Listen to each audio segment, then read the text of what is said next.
L'info écho avec Capital.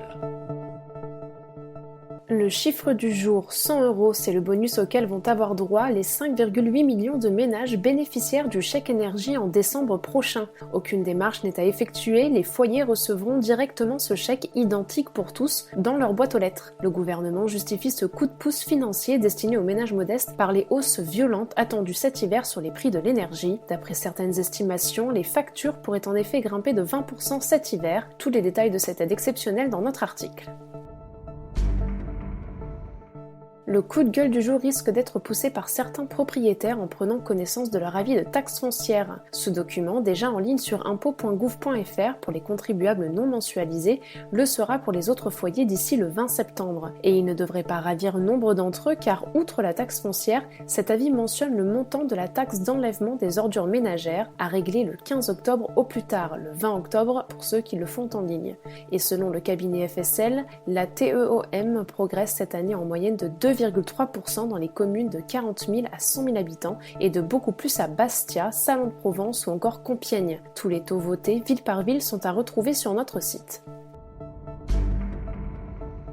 L'info pratique capitale. Alors que la rentrée universitaire a débuté, près de 3 millions d'étudiants sont confrontés au choix de souscrire à une mutuelle ou non. Pour vous guider dans votre choix, Capital a mis au banc d'essai 4 contrats d'appel des mutuelles étudiantes, la LMDE, M, l'Asmera et la Smeno. Pour évaluer leurs offres, nous les avons comparées avec celles de 2 complémentaires du marché. Les tarifs des acteurs historiques oscillent entre 5 et 13 € par mois. Le contrat le moins cher, celui de la LMDE, vous couvrira uniquement en cas d'hospitalisation, alors que celui de M, ex-SMEREP et MEP, vous couvrira de façon plus complète pour 9,90 € par mois. Retrouvez notre tableau comparatif dans notre article.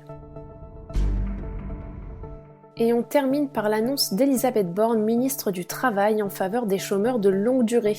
Dans les colonnes du Parisien, jeudi, elle a fait savoir que le gouvernement s'apprête à lancer un plan inédit en faveur de ces demandeurs d'emploi.